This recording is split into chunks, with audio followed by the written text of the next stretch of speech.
हिंदुओं की हत्या की गई, उनकी संपत्ति लूटी गई, उनके व्यापार जो थे उनको नष्ट किए गए, मंदिरों को निशाना बनाया गया। आज स्थिति वहाँ है कि जो हिंदुओं के पक्ष में खड़े होकर बात रख रहे हैं ऐसे लोगों को गिरफ्तार किया जा रहा है। वहाँ पूरा जो आंदोलन चल रहा है, पूरा जो अत्याचार चल रहा है, वो एक तरफा होने के बाद भी विश्व समुदाय भी इस पर मौन खड़ा है। हिंदू समाज के विभिन्न संगठनों के लोग आज जिला कलेक्ट्रेट पहुंचे और बांग्लादेश में अल्पसंख्यक समुदाय जो कि हिंदू समाज है उनके साथ वहां पर कट्टरपंथियों द्वारा हो रहे अत्याचार के विरोध में आज विरोध प्रदर्शन किया। बांग्लादेश में जिस तरह से नई सत्ता आई है उसके बाद से लगातार वहां पर हिंदू समाज के ऊपर अत्याचार के आरोप लगाते हुए अत्याचार हो रहे हैं। इसको लेकर यहां हिंदू संगठन एकत्रित हुए और उन्होंने जिला कलेक्टर को प्रधानमंत्री के नाम ज्ञापन सौंपा। उन्होंने बताया कि जिस तरह से बांग्लादेश में अल्पसंख्यक समुदाय हिंदू समाज के साथ जो अत्याचार हो रहे हैं उस पर जल्द से जल्द अंकुश लगाया जाए, क्योंकि वहाँ जिस तरह से उनकी ज़मीनें लूटी जा रही हैं, उनकी संपत्ति लूटी जा रही हैं, उनकी हत्याएं वहाँ पर खुलेआम की जा रही हैं, लेकिन उनकी सुरक्षा की तरफ बांग्लादेश सरकार द्वारा कोई ध्यान नहीं दिया जा रहा है। इस तरह बांग्लादेश की सरकार के विरुद्ध विरोध प्रदर्शन किया, आक्रोश जताया और उन्हें चेतावनी दी कि जल्द से जल्द प्रधानमंत्री इस पूरे मामले को राष्ट्रीय स्तर पर उठाते हुए, अंतर्राष्ट्रीय स्तर पर उठाते हुए इस मुद्दे पर ध्यानाकर्षण कराएं और साथ ही बांग्लादेश में लोगों की सुरक्षा पर ध्यान दिया जाए। इस दौरान जिला कलेक्ट्रेट में विरोध प्रदर्शन कर रहे विभिन्न समाज के प्रतिनिधि भी आए, हिंदू समाज के विभिन्न संगठनों के पदाधिकारी भी आए। उन्होंने बताया कि बांग्लादेश की सरकार द्वारा वहां पर इस्लामिक कट्टरपंथियों द्वारा वहां पर हिंदू समाज के साथ अत्याचार किया जा रहा है और अल्पसंख्यक समाज जो कि हिंदू समाज के साथ इस तरह की अत्याचार हो रहा है जिसे अब सहन नहीं किया जा सकता। इस मुद्दे को अंतर्राष्ट्रीय स्तर पर उठाते हुए वहाँ के हिंदू समाज व अल्पसंख्यक समाज को सुरक्षा प्रदान करने की मुख्य मांग की गई है। का परिणाम ये हुआ कि वहाँ सत्ता परिवर्तन हुआ और वहाँ के प्रधानमंत्री को देश छोड़ना पड़ा। फिर वहाँ एक अंतरिम सरकार बनी।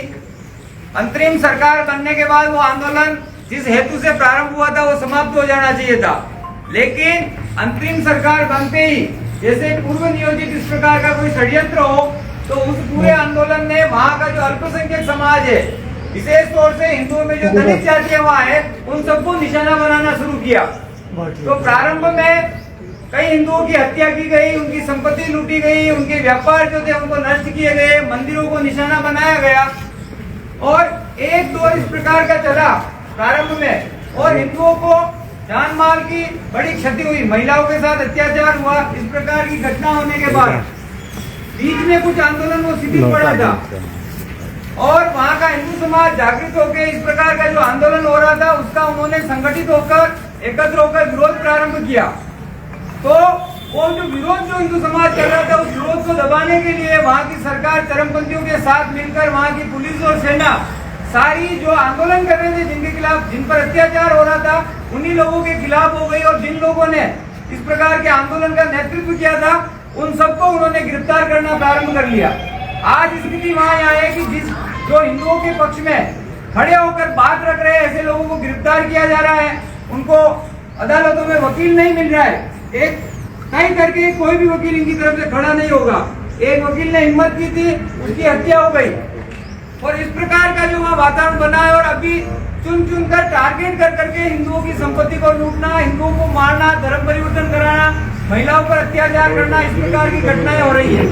हम देखते हैं दुनिया में कहीं भी कोई भी घटना होती है हिंदू को छोड़कर किसी अन्य समुदाय के व्यक्ति को, तो भारत का सारा सामाजिक संगठन सो कॉल्ड जो मानवाधिकारवादी है, जो अपने आप को धर्मनिरपेक्ष कहते हैं, ऐसे सब लोग उनके समर्थन में खड़े हो जाते हैं। लेकिन भारत का ही भाग रहा बांग्लादेश, हमारे ही भाई, वहाँ उनके पास उन पर अत्याचार हो रहा है। अत्याचार के खिलाफ इस देश में कोई नहीं बोल रहा है।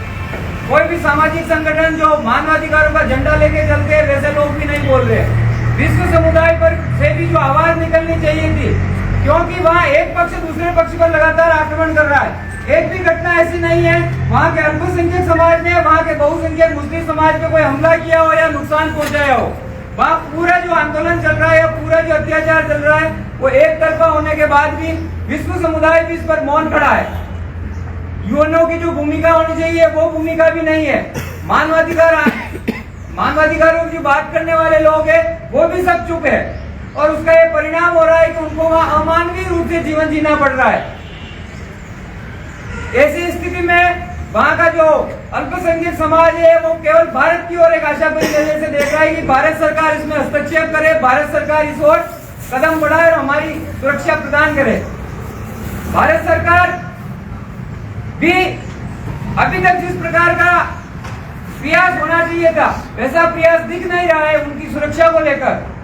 तो यदि वहां की सरकार जब उस आंदोलनकारियों के साथ, मुस्लिम चरमपंथियों के साथ मिली हुई और इस प्रकार की कार्रवाई कर रही है, तो भारत सरकार को भी विश्व जनमत तैयार करना चाहिए, यूएनओ में इस विषय को उठाना चाहिए और वहां की सरकार को स्पष्ट रूप से बताना चाहिए कि इस प्रकार वहां अल्पसंख्यकों के साथ यदि अत्याचार नहीं रुकता है, इस प्रकार के हमले नहीं रुकता है, तो भारत सरकार उसमें हस्तक्षेप करेगी। इस्कॉन मंदिर ने बांग्लादेश को बनाने के लिए मेहनत की, पूरी दुनिया से चंदा एकत्र कर बांग्लादेश को बनाने में उन्होंने पैसा खर्च किया। कुछ समय पहले बाढ़ आई, इस्कॉन मंदिर ने कई बांग्लादेश के लोगों को भोजन करवाया, उन्होंने धर्म नहीं देखा, हिंदू मुसलमान जो आए सबको भोजन करवाया। उसी इस्कॉन मंदिर को, उसी इस्कॉन संस्था को टारगेट किया जा रहा है। वहाँ के जो प्रमुख है उनको गिरफ्तार कर लिया है। इस्कॉन को आतंकवादी संगठन घोषित करने की वहाँ मांग उठाई जा रही है। इस प्रकार का जो वातावरण बना है उससे ऐसा लगता है कि वहाँ जो अल्पसंख्यक समाज है उनके बचाव का, उनको वहां सुरक्षित रहने का एकमात्र उपाय भारत सरकार इसमें हस्तक्षेप करे। तो हम भारत सरकार से इस ज्ञापन के माध्यम से आग्रह करेंगे कि बांग्लादेश में जो घटनाक्रम हो रहा है उसमें वो हस्तक्षेप करे।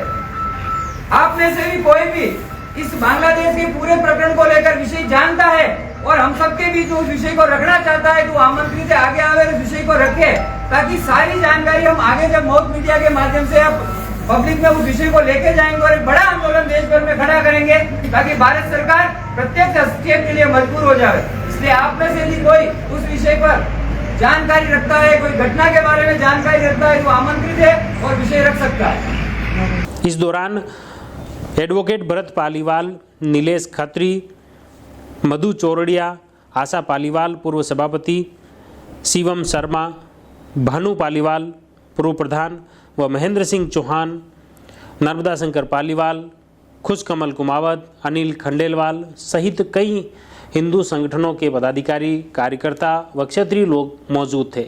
सभी पदाधिकारियों ने जिला कलेक्टर को ज्ञापन दिया और उन्होंने इस पूरे प्रकरण की प्रधानमंत्री से दखल देने की मांग की। उन्होंने बताया कि बांग्लादेश में हिंदू समाज को सुरक्षा प्रदान की जाए।